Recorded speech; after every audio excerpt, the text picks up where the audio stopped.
Assalamualaikum warahmatullahi wabarakatuh. Perkenalkan, kami dari kelompok 8 yang akan mempresentasikan inovasi produk kami, yaitu Eco Cooling Pad. Perkenalkan, anggota kami, saya sendiri, yaitu ada Cynthia Maulida. Lalu ada saya Muhammad Faromani. Saya Muhammad Pandu. Saya Nadia Salma Sabila.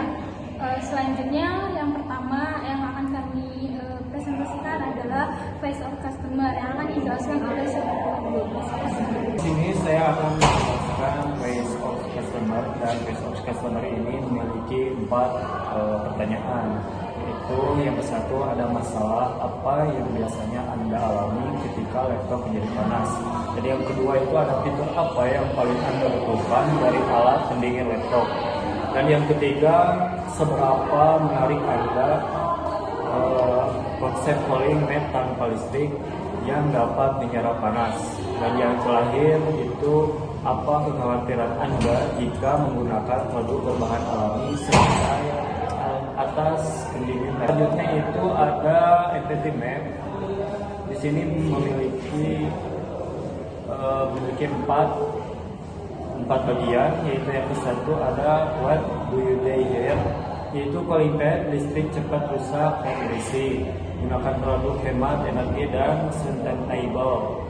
Kalau pakai kipas terlalu lama dan terlalu boros listrik juga.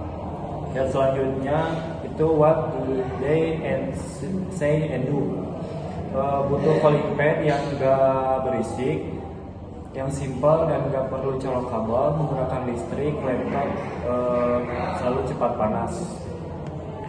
Dan selanjutnya itu ada what do you day think and feel, khawatir laptop cepat rusak, ada produk alami efektif dengan fungsi turunkan suhu laptop, pendingin yang efisien dan berisik.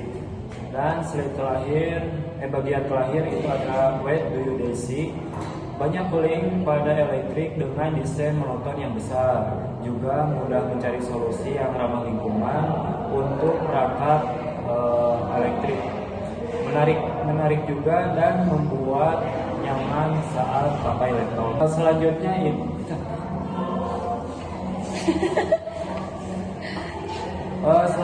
ada creator impediment, yaitu yang satu ada say, suka produk yang eco friendly, dan yang kedua tidak dus, membiarkan laptop istirahat, dan game seperti desain simple dan estetik.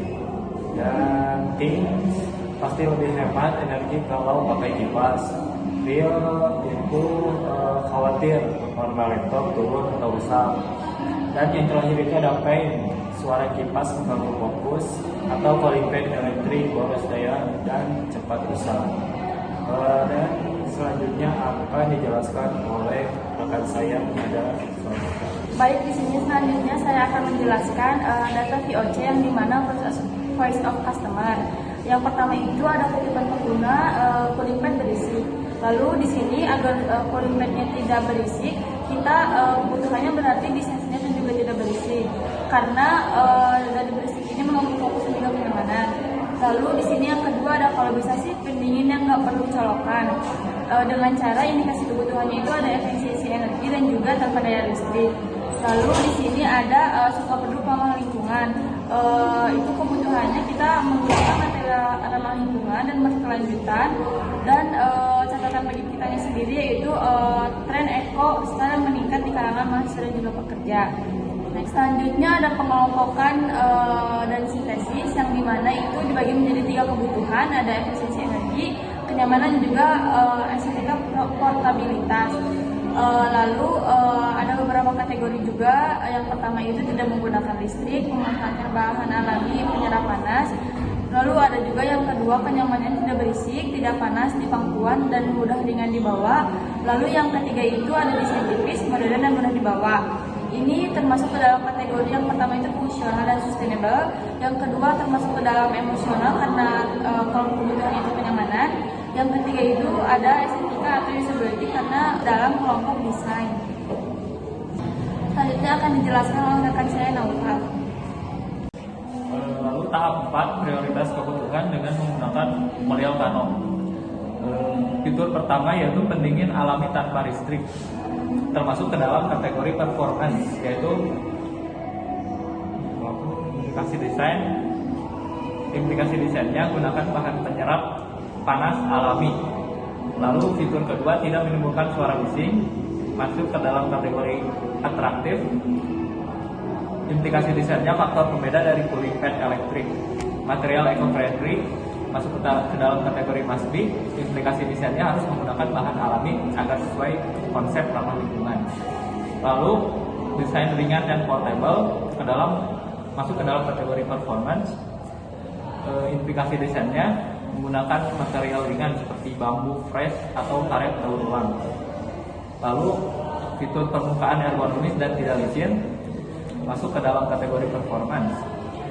Implikasi desainnya, desain tekstur anti-slip agar laptop stabil di atas mat. Lalu tahap kelima yaitu formulasi customer requirement statement. Pengguna ingin cooling pad yang dapat menurunkan suhu laptop secara efektif tanpa menggunakan listrik. Lalu yang kedua, cooling pad harus tidak menimbulkan suara bising sehingga nyaman digunakan. Yang ketiga, cooling pad harus memiliki desain ringan, tipis dan mudah dibawa. Lalu yang keempat, permukaan cooling pad harus stabil dan tidak licin. Lalu selanjutnya akan dijelaskan oleh kawan saya Cynthia. Selanjutnya adalah tahap 6, yaitu translasi ke CTG3. Yang pertama, driver pertama yaitu efektivitas penyerapan panas. CTG-nya adalah penurunan suhu laptop di bawah 30 derajat. Terus driver yang kedua yaitu desain pasif tanpa kipas. CTG3-nya adalah kebisingan operasional, harus di bawah dB-nya harus di bawah 0, harus 0. Terus yang driver 3 yaitu berat dan ketebalan material. CTQ-nya adalah berat total produk per gram harus kurang dari 5 gram. Selanjutnya ada driver keempat yaitu material dan tekstur alas. CTQ3-nya adalah koefisien gerakan permukaan minimum 0,5. Selanjutnya ada di tahap 7 yaitu formulasi spesifikasi CTQ. Nah, yang pertama ada voice of customer. Saya ingin cooling pad. Yang pertama saya ingin cooling pad tanpa listrik. Kebutuhan teknisnya adalah desain pendingin alami. Terus CTQ parameternya adalah konsumsi daya listrik. Maksudnya tidak adanya konsumsi listrik. Selanjutnya ada target dan toleransi harus di bawah 0 watt karena tidak menggunakan listrik. Selanjutnya ada metode ukur atau definisi operasional. Observasi sistem pendingin tanpa komponen listrik. Voice of customer yang kedua yaitu saya tidak mau terganggu suara kipas. Kebutuhan teknisnya adalah kebisingan operasional. Maksudnya tidak ada kipas, tidak ada kebisingan yang diakibatkan oleh kipas. Nah, CTQ parameternya adalah level kebisingan itu harus 0. Selanjutnya ada target dan toleransi. Kurang dari 30 dB setara dengan lingkungan yang tenang. Selanjutnya ada metode ukur atau definisi operasional. Sound meter 1 meter jarak horizontal. Selanjutnya ada voice of customer yang ketiga yaitu harus ringan biar gampang dibawa. Kebutuhan teknisnya adalah berat dan dimensi. CTQ parameternya ada berat total produk, terus target dan toleransinya kurang dari 400 gram. Metode ukur definisi operasionalnya ada penimbangan ringan dengan pertimbangan digital. Selanjutnya ada voice of customer yang keempat yaitu laptop harus tetap stabil di atasnya. Kebutuhan teknis ada daya cengkram permukaan. CTQ parameternya adalah koefisien permukaan gerakan permukaan. Target dan toleransinya mu kurang dari 0,5. Selanjutnya ada metode ukur atau definisi operasionalnya adalah uji gesekan permukaan dengan pengukuran gaya minimum geser. Selanjutnya kita ke CTQ. Selanjutnya di sini saya akan menjelaskan mengenai desain inovasi produk kami. Yang pertama, kami memiliki bentuk yang kotak, yang dimana itu memiliki beberapa lapisan. Yang pertama itu adalah lapisan kain katun dengan serat bambu permukaan halus dan juga menyerap air hasil uap panas. Lalu ada lapisan penyerap panas yang dimana kita memiliki campuran kokopit 50% dan juga arang bambu 30%. Itu juga fungsinya untuk menyerap udara panas dan juga menstabilkan suhu. Lalu di sini ada penahan panas yang dimana itu adalah sekam bakar 20% untuk menghambat aliran panas dari bawah dan ke atas. Lalu ada kain kanvas daur ulang yang merupakan dari karung goni, itu untuk menahan isi atau menahan kelembapan. Namun alternatifnya jika tidak menggunakan karung goni, kita memiliki alternatif lain untuk memakai resin yang dimana tidak terlalu tebal supaya bahan-bahan dari bahan alami tetap menjadi kegunaan fungsi utamanya. Mungkin sekian dari penjelasan inovasi produk kami, kurang lebihnya mohon maaf. Setelah kita melakukan face of customer, kita melakukan house of quality. Yang pertama, tahap pertama yaitu mengumpulkan responden dari beberapa calon konsumen. Nah, kita memiliki ada 61 responden dari berbagai usia, dari mulai umur 18 tahun ke atas, 19 ke 25 sampai 25 sampai 30 lebih. Selanjutnya, responden terbanyak yang kita dapat ada di umur sekitar 19 sampai 25 tahun. Selanjutnya akan dijelaskan oleh Pandu. Dan di sini saya akan menjelaskan fitur penilaian kepuasan konsumen. Di sini ada beberapa pendapat dari beberapa konsumen, yaitu produk ini praktis karena tidak membutuhkan listrik sebagai seberapa puas Anda jika fitur ini tersedia. Selanjutnya itu ada produk ini mudah dibawa kemana saja dan seberapa puas Anda dengan fitur ini. Produk ini aman untuk pembongkaran laptop dan tidak meninggalkan bekas. Seberapa puas Anda dengan fitur ini. Dan produk ini ramah lingkungan karena tidak menggunakan daya listrik. Juga seberapa puas Anda jika hal ini menjadi keunggulan produk. Produk ini memiliki harga yang terjangkau. Seberapa puas Anda jika produk ini dijual dengan harga sesuai kemampuan Anda. Produk ini memiliki daya tahan dingin yang lama dan seberapa puas Anda jika fitur tersebut tersedia. Produk ini bisa digunakan berulang kali. Seberapa puas jika fitur ini tersedia. Produk ini memiliki desain yang tipis dan ringan. Juga seberapa puas Anda jika memiliki produk seperti ini digunakan. Lalu jawaban dari customer yang pertama, praktis tanpa listrik. Di sini menunjukkan bahwa si customer memiliki ketertarikan yaitu berjumlah 31 orang, lalu tertarik 24 orang dan netral 7 orang.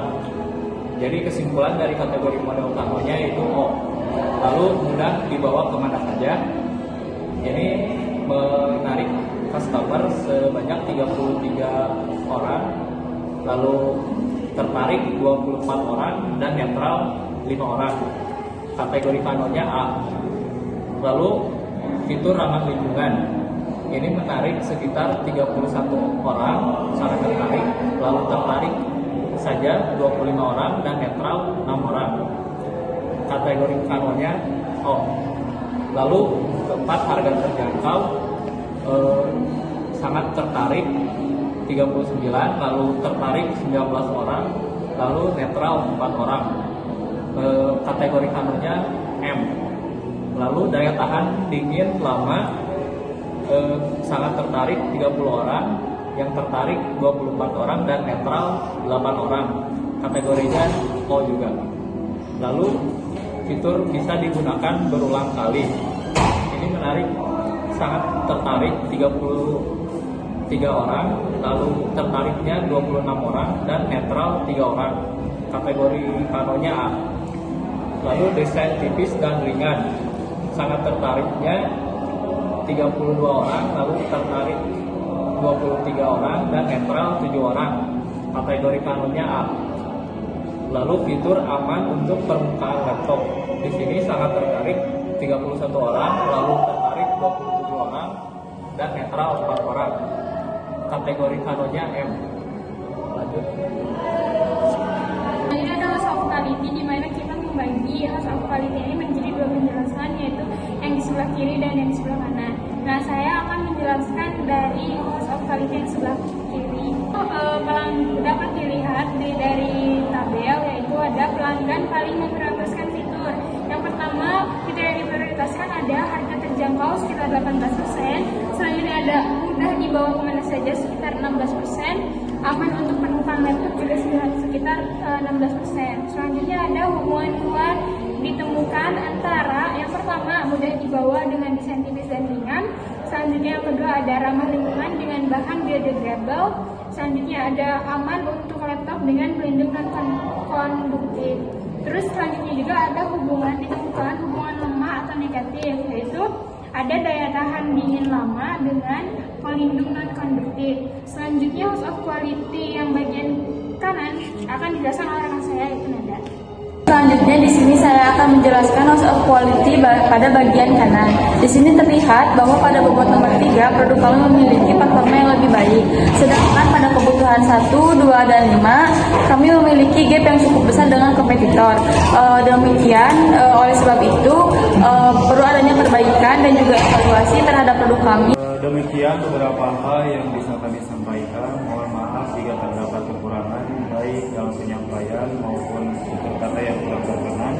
Kami memahami bahwa sebagai manusia tidak luput dari kesalahan. Kami pamit undur diri. Semoga apa yang kita sampaikan bisa bermanfaat bagi kita semua. Billahi bismillahirrahmanirrahim. Wassalamualaikum.